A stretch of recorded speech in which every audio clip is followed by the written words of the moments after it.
Hi there folks, I'm James Marlay and welcome to this bumper episode of Buy, Hold, Sell. The dust is settling on reporting season and what a busy month it's been. So I'm joined by James Gerrish from Market Matters and Junbei Liu from Tencap to talk about some of the key insights that we picked up and to get into a few of the best stock ideas that they uncovered. Now, this is going to be a bit longer than our normal Buy, Hold, Sell episode, so grab a cup of tea or your favourite drink, settle in and let's crack into it. Junbei, I'm going to start with you. Busy month. What was one key insight that you picked up through February that you think matters for investors as we go forward in 2025? Yeah, so I think this reporting season is very clear that the valuation matter. So, we see a very clear trend of investors taking profit in good quality company that deliver good earnings but a little bit expensive. So investors really taking profit in those and more willing to look through and buy some of the laggards. So companies that earnings sort of expected to be weak and turn out to be somewhat weaker, but very, very cheap, and investors sort of moving into those. So it's clear rotation. This reporting season, we see growth underperform value. We see, the smaller outperform some of the larger, and then we see a lot of those essentially catch-up trades are doing a bit better than some of the previous winners. Okay, so Junbei says valuations coming to the fore. James, what about for you? What's the one thing that matters going forward? Yeah, I think very similar. So expectations matter. So obviously that's quite obvious going to reporting season. You've got to report in line or above expectations. But I think there was a lot of stretched expectations ahead of this result season. Junbei made a really good point around the laggards finding some catching up to some of the top performing areas of the market. If you think about tech year to date, that's down 4.5%. Materials are actually up 4%. So, the trades that worked last year, the momentum factors that really played into the market, I think as I look forward into 2025, I think there's some risks around that trade. So it's probably something I learnt so far in reporting, which has been a pretty challenging time, I've got to say, James. You touched on it there, expectations, a really important thing to keep front of mind. How did companies report versus your own expectations when you looked at February? And have you made material changes to your portfolio as a result? Probably, as I just said, it was probably a more challenging period from reporting for us. I mean, some companies beat our expectations, some companies missed our expectations. One of the things that has been obvious is that those that beat probably haven't rallied as far as those that have missed expectations. So there's been some huge volatility on the stock side, and that does throw up opportunities. So we've tilted the portfolio throughout the month, but we haven't made material changes. I think if you are looking for some actionable ideas that we've done, some examples would be we've bought James Hardie in our growth focused portfolio. We've stepped up and bought ARB Corp. I think there's some interesting trends playing out there in their US business. Banks have been interesting. We'll get onto those shortly, but we've bought some Westpac, Goodman Group into the recent capital raise. So there's tweaks around the portfolio edges, but not material changes around our strategy and portfolios. Okay. Junbei, same question for you. How was reporting season played out versus what you were expecting to see? And has it resulted in any material changes in the portfolio? Yeah, look at the reporting season actually turned out exactly as we expected, but however, the share price turned out not to so much as we expected. Exactly what I was saying before that, for example, JB Hi-Fi had a fantastic result. We were expecting a fantastic result and then, came through. It was a fantastic result, great trading update and the like, but yet share price has fallen because it got a bit too expensive. So, that's what we've seen during reporting season. I actually think this reporting season actually providing a lot more opportunity. We're not really necessarily changing the tilting. We still think in the next 6 months that your driver, in terms of return will come from some of the cyclical sectors that's more leveraged to a falling interest rate, particularly here in Australia. So these are the companies who trying to pick up more opportunities as they get sold off. So these will be the retail sector, whether it's a property trust sector, and a couple of other things that's sort of just throwing up opportunity. We exit the reporting season, looking pretty good.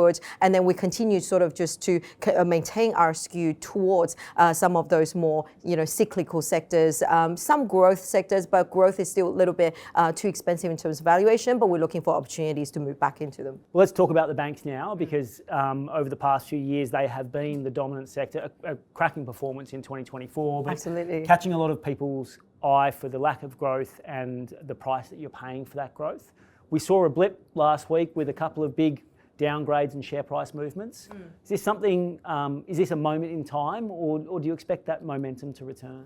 Oh, look, to be honest, I think that blip when the banks have fallen significantly, except CBA didn't quite fall as much. But yeah, I think I hear a lot of cheering across investors because they're just way too expensive. And many calling that's a start of something. Look, it might be, but it might happen slowly because, yes, the earnings, the first time they actually missed their earnings in the last 12 months, right? So this first time earnings being downgraded except CBA.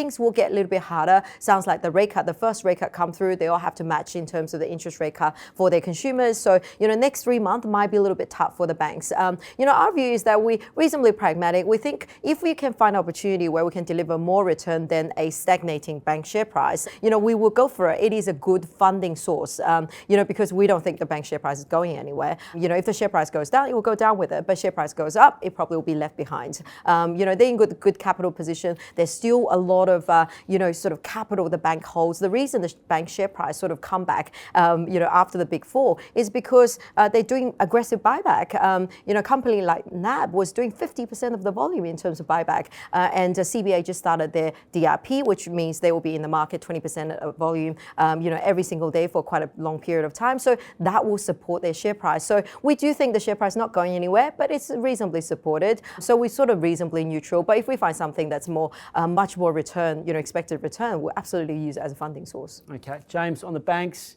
is it a turning point for what has been an incredible momentum-driven rally?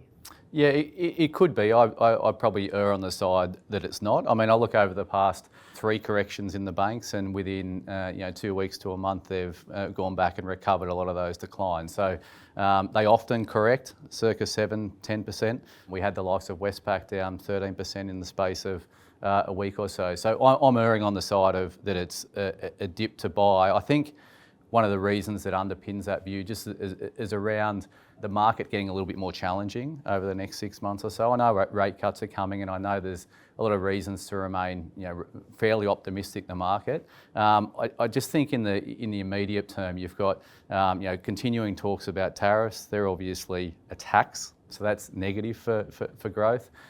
You've got over in the US, you've got immigration is slowing. There's a lot of pressure there, and there's a lot of focus on government spending. So that's effectively pushing through austerity through the US government. So that in itself, reduces liquidity out of the system and spending in the system. So to me, I'm a little bit cautious in the short term from a market's point of view. Banks pulling back into reasonable risk-reward levels, I think that's not a bad, safe place to allocate a bit more funds into recent weakness. We're getting into our stocks in just a moment, but one more question before we do. What do you think will take the market higher from this point? Well, banks did the heavy lifting last year. Junbei made some really good points around JB Hi-Fi and some of the consumer discretionary stocks having fantastic periods and becoming quite stretched from valuation point of view. I think it needs to be the miners. They're plumbing lows. We've seen slight semblance of more positivity coming from China. I know it's early days and there's been a few false dawns around this. But I think what we've seen in the last month or so is, some thawing of appetite to buy Chinese-facing equities and commodities fit that bill. So not all commodities, but some commodities, and I think that's going to be the next driver of the market returns at the index level, because you've got to have a sector that's a big index constituent. That's right. Same question for you, Junbei. What takes the market higher from here? Look, I think the market is going higher. Let's take that. Good. Let's take that. It's going higher. Starting point. It's going higher. Look, thinking where it might be. Look, the market's heading higher, so I do think the banks kind of will help in this way. Resources has to be the one that will drive it higher, aside from some of the other growthier names, your CSL, which has really been punished for not meeting expectations, and they will help to drive the market higher. I think the resources are interesting. China is really going through the roof in terms of the Chinese equity more recent days, not today, but recent weeks. But resources not responding because investors just sort of be sick of the China on and off sort of startup. So China's National People's Congress meeting is next week, I think. There is a level of expectations of more stimulus to come. It might be more or less the same as before, but the stats in the Chinese data is actually looking quite strong. And with a little bit more stimulus, I think that will just keep that momentum going. So I do think the resources look pretty good for the next 6 months. Okay, great. Well, folks, we're going to get into a bit of buy, hold, sell. We're going to be talking about stocks that surprised, stocks that flew under the radar, a couple of the high quality results. Junbei, I'm going to start with you. Let's talk about big surprises. Mineral Resources, it's having a really tough time at the moment. Buy, hold or a sell? Look, that one I put on the sell for now. It looks really interesting and the result itself is not bad, but just with the amount of debt this company is holding, there's just way too much risk. I do feel there will be corporate activity, some sort of M&A angle coming for this company, but it just, as an investor, putting money into it, hoping for that to happen is very difficult. It is a sell for me because of the corporate, the regulatory concern, and then the debt level, and then this company's corporate governance sort of under the radar. Okay, James, same question for you. Buy, hold or a sell on Mineral Resources? I'm going a high risk buy. I get the conversation around debt. They're carrying about $5.1 billion worth of debt. A lot of things have got to go right for them to be able to address that issue. For now, they've had a barrage of things that have gone wrong. So, the earnings were fine. They've had haul road issues. They've had wet weather issues. They've had all sorts of corporate governance question marks. I think investors have lost patience and lost a bit of trust with the company, but there's still value in those assets. So if you start to see, if we're bulls on China and resources having a better 6 months, that's a highly leveraged way of playing that thematic. So buy for us for the moment, James. Okay, James, we're going to stay with you. REA Group, it wasn't so much the result that caught people by surprise, but the bid for the second largest player, Domain, and it put some pressure on REA. Buy, hold or a sell? To sell. That'll be a non-consensus call, but I think Domain has been a limp competitor for many, many years, and we're going with the takeover is from a really credible, well-funded operator coming out of the US that's had a really strong track record over in the US in similar sorts of businesses. They're going to throw a lot more money at Domain than Domain have been able to do with the support of Nine. So for me, it's a sell. They're also doing that underneath the cloud, I guess, of a new CEO coming on board soon. So to me, it's a sell. Okay. This is a stock that when we ask fund managers what they would like to buy in a sell-off, it almost always comes up as REA. So here's the chance, Junbei. Buy, hold or a sell? Look, I'm going to be cheeky, so it's a buy for the next 4 months. Okay, right. It's buy for the next 4 months. And look, to be honest, yes, you have a bidder coming in, but we don't know. We don't know. Nine just said it's strategic. We don't know if Nine's selling or if it's going to be another vehicle. We don't know what price it is we'll be selling at. It's going to take ages. And meanwhile, what we're seeing is that the housing market is doing a bit better. Listing is turning, and these guys still getting more depth of product getting through. So yields growing, volumes growing. It's everything that we love about REA is all happening and getting better for the next 6 months. So, my view is that tactically, next 4 months, it's going higher. Let's move to Cochlear. Got punished on the result. Buy, hold or a sell? It's a buy. So they've got this new product coming through, and clearly, I've never heard Cochlear blaming US consumer weakness and everything for not buying upgrading their hearing, their cochlear implants. So, but look, when they do have a new product coming through, that people hold off from buying the older product, and clearly this result, because new product is not expected until mid-year, they can't talk about it. So there's no excitement about new product. At the same time, things are a bit soggier. So I think next 6 months earning will be a bit softer, but this is one of the highest quality company in this market and underpinned by really long-term of structural growth for many years to come. I'll be buying this stock here. Okay. Healthcare more broadly has been a bit of a challenging space. Buy, hold or a sell on Cochlear? I've got Cochlear as a whole, but I'm erring the side of sell. I think the challenges that they alluded to in their earnings call recently, or earnings update recently, where the stock got hit, are valid ones. I think there's some concern risks around Moderna's trial that's going on at the moment for CMV. I think there's that will create a big issue for Cochlear if they get a positive outcome from those trial results. And the healthcare more broadly, you've got to look at the sector collectively. I mean, CSL's been under pressure as well. Sectors have headwinds or tailwinds at a particular time, and I think the healthcare sector has got a headwind at the moment, and so I'd be more on the avoid side. Okay, last one before we move on to a few stocks that flew under the radar. This one most certainly did not fly under the radar. WiseTech, lowered guidance, changed the board. Richard White back in. Buy, hold or a sell? Not sure. I'll go on the buy side, but I think there's obviously risks around it from a timing point of view. So just going back to, they downgraded earnings, that was as to be expected. They obviously had their eyes off the ball, and that's what's led to downgraded guidance. I think what it also shows is what plays out when Richard's not in the business. So, he's been the architect of WiseTech over a long period of time, and I get the optics don't look good here. I get what's gone on does not sit well with a lot of investors out there, and rightly so. But the reality is that he's put this business together. He's the driving force behind it. And I think from a share price perspective and a business perspective, it's better off him being there. So going back into the executive chairman role, and he'll pick the CEO who's going to take over and drive the business forward, but his involvement will stay on. Yeah.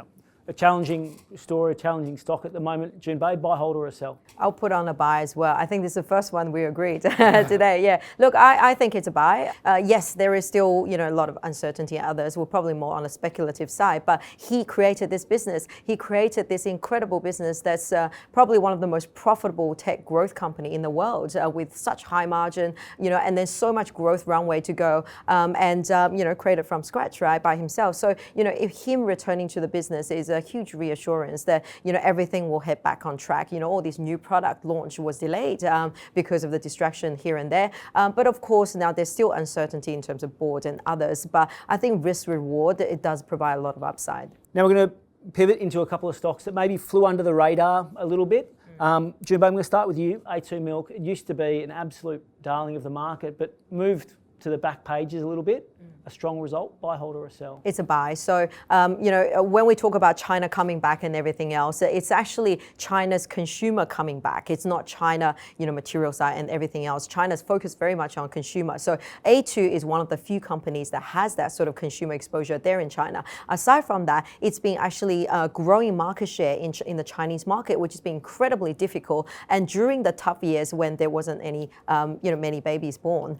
So this company is doing really well, guided to really high growth, and all we know at the moment also in terms of the market there in China is that the weddings booking is incredible for this this snake year. They call it the little dragon year, and then, as you know, there will be baby born the year after. So you're looking at least 5 years of strong growth for the infant formula. So I think this company is very well positioned to take advantage of it, and it's not that expensive relative to others. James, same question for you. Buy, hold or sell on A2 Milk?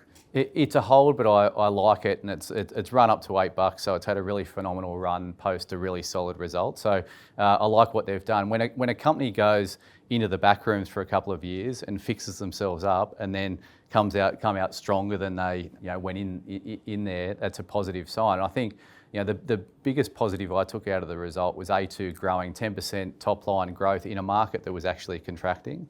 Yeah. Junbei made some really good comments about new babies being born in China, but they're also relaxing some of their, issues around having kids out of wedlock and all of those sorts of things. So I think this mentality around China's got to grow to get stronger. So the consumer's got to be supported over there.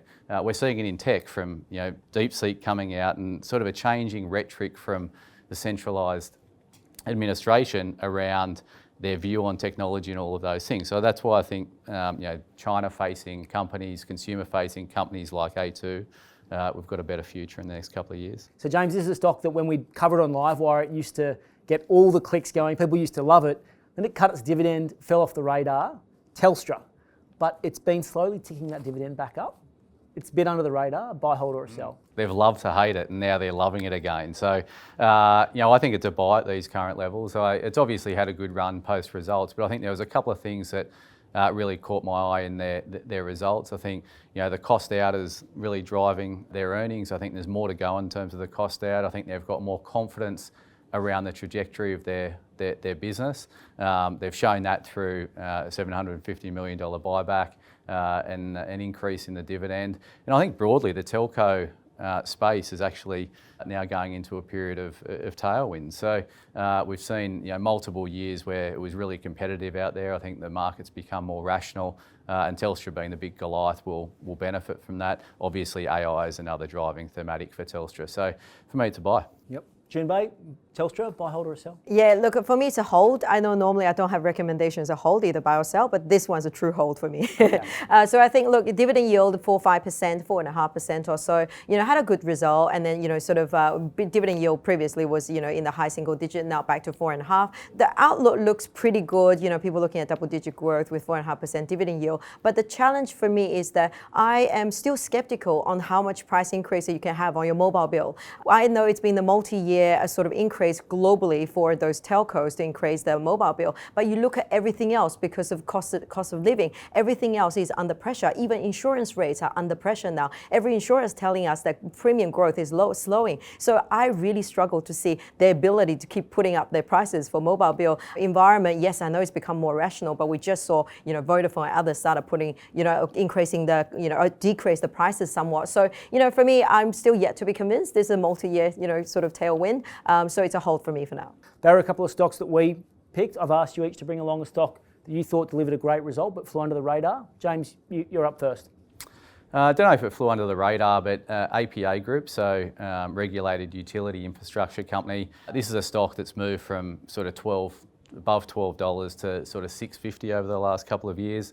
It's had a number of headwinds. So, the market was concerned about their ability to fund their growth over the coming couple of years.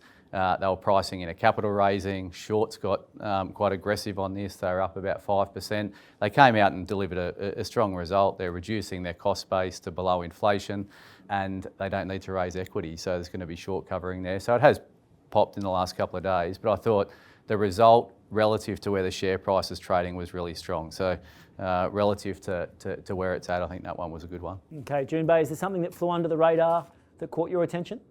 Yeah, look, there's many this reporting season because, we see a lot of good results sort of get ignored. So I think one of the more interesting idea is, Lovisa. We quite like Lovisa and, it's a great company with store rollout and the like. Now, result came through a little bit disappointing. However, the comp store growth, actually, it's been pretty good since early this year. And then the new store rollout seems to be on track and doing really well. So, we do really see this, this is as a really great buying opportunity for a company that has global rollout, a retailer that has global rollout opportunity. Now let's move into the most important thing from reporting season. That's the outlook. We're going to look at a couple of companies that had really strong outlooks, and I'm going to ask our guests to pick one that they thought was particularly interesting. Junbei, I'll start with you. Goodman Group, it announced a $4 billion capital raising, which got hoovered up by the market. That to me says it was a good outlook. Buy, hold or a sell? It's a buy.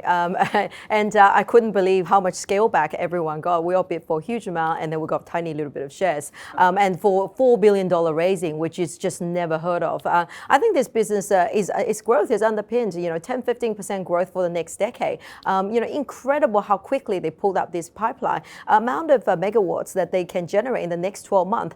Suddenly it's bigger than NextDC, which took years to build. And then these guys already profitable, making great return with their existing property, and now just converting into the data centers. This one is a buy. Okay, James, Goodman Group, buy, hold or a sell? It's a buy, and we've just bought it after this raise. So it's now trading below the raise price. So investors out there can get it below the price institutions bought it for. The demand was huge in the cap raise. I think from an outlook point of view, they came out and said that their guidance for operating earnings are going to be up 9% for the full year.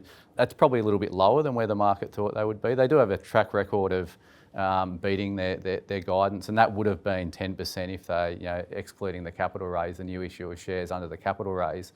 Just to June's point, I'd relay that the thematic looks really strong. It's going to be more challenging to get the smarts to build data centres and roll those out. So they're new in the piece. So there's challenges there, but having $4 billion in the bank certainly helps. So to me, I think they'll do well and to buy. The other stock and the other part of the market, little pocket that's been on an absolute tear is the platforms. Hub24, couldn't miss. Buy, hold or a sell? It's been a phenomenal run for Hub. I've got it as a hold. I like the stock. I'd be a buyer at lower levels. I just can't make it stack up after such a big run. These platform companies are really strong beneficiaries of scale. Hub's now got scale. Netwealth's now got scale, and the thematics over the next 3, 4, 5 years really stack up. So you've obviously got an increase in independent financial planners. You've got an increase in legislated superannuation that's going to drive flows onto these platforms. It takes a lot to get where they are now. They've got there, and I think they're going to do well over the coming years. But just from a valuation standpoint, it's really difficult. Okay, June Bate, Hub24, buy, hold or a sell? Look, it's a hold for me as well. So look, I'm the same. I want to buy on the pullback. Great company, doing incredibly well. We're sitting in the net wealth, but it's similar thematic. And, I think it's, the structural tailwind is enormous for these guys. And then just look at the amount of sort of flow that's increasing through, put on a hold, but it's incredible business. Well, let's finish this episode on a positive note. June Bate, what's the stock that you think gave cracking outlook from the most recent reporting season? Look, I actually think Zip gave an incredible outlook for this year, and share price has gone up a little bit, but the business, especially in the US where it's growing over 40%, and it's an enormous market and very deep market in terms of the consumer credit products, and and it's really taking share in those space, and it's just fraction of the market share over there. So I think that company will continue to do really well. James, for you, what was the stock that gave you a really great feeling about what's coming ahead, the big outlook?